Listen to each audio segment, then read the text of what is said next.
Long-term care is a subject of future simply because people don't die. Now, you know this in the big picture.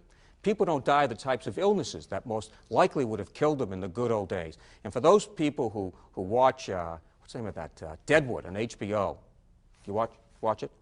Watch this program. It's a story about the gold rush days in South Dakota, 1870, 1875. Here's what's good about the good old days. The water was pure and the air was fresh, and you were dead at 28. And if you lived in your 30s, every tooth fell out of your head. Nothing was good about the good old days. Tell me what happened in the good old days 10 years ago. If you had a heart attack or cancer or a stroke, what happened? That's correct. You were dead, D-E-A-D, dead. Think about your chances of surviving these death sentences today, because when you understand what's happening in medicine, you understand why long-term care is the future. For those in the audience who have been in the business for 20, 25 years, would you ever have sold term insurance to a 75-year-old 20 or 25 years ago? You're all shaking your head. No. You know why? He was dead. He was gone, dead, finished. Today, take a look at the last bullet. It's one of the fastest growing segments of the term industry, because carriers aren't necessarily as concerned with what killed your parents, because it ain't likely to kill you. Now, it may incapacitate you, but that's a morbidity issue. In less than a generation, there's a whole new market created by people not dying, people living longer lives. Next, take a look at these medical miracles. A July 7th, 2004 New York Times article. Rapid advances in treating cancer have dramatically increased life expectancy for cancer patients. Now, does anyone out there have any doubt about this? No. This is particularly the case with deadlier forms of cancer such as pancreatic and brain tumors. My best friend in the world, Alan Kaplan, who works for CBS, called me up. I've known him since kindergarten, 50 years. He said, I got bad news. I said, Alan, what happened? Kids? Wife? No.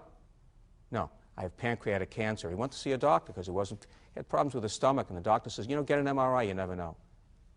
He says, well, what's that going to cost me? He says, $1,500. Is it covered by insurance? No. He says, what do I need it for? He says, go get an MRI.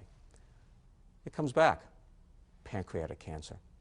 Now, in the good old days, Alan Kaplan would have been dead in 6 months. But listen, they caught it early enough, and they localized it. They did a pancreatectomy. It means they took out his pancreas. Now, you never could have lived without your pancreas, but now they have insulin pumps. Of course, for those people who understand pancreatic cancer, the pancreas creates, among other things, insulin. But they have insulin pumps. Alan Kaplan, who's now 57 years old, was dead 5 years ago. Alan Kaplan will now live because of advances in medicine. It's now estimated that by the year 2015, cancer will be seen as a chronic disease, manageable by medication. Does any reasonable person in the audience doubt this? If you do, look at this.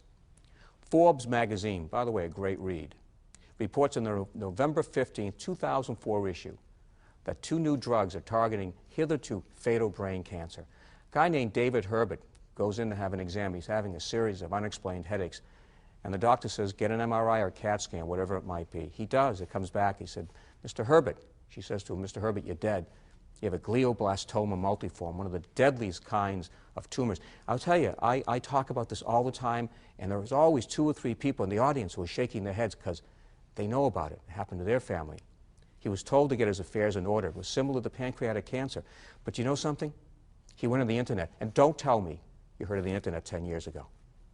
He goes on the internet and finds a protocol, which is a series of experimental treatments that are conducted by pharmaceutical companies in conjunction with hospitals and clinics. He got into the program. Thank God he didn't get the placebo. He's alive today because he was given a new form of genetically altered drugs that seek out cancer cells, attach themselves to the surface, inject them with poison. Buck Rogers stuff. This man who is dead is alive today. So, if you want to see your new business going forward,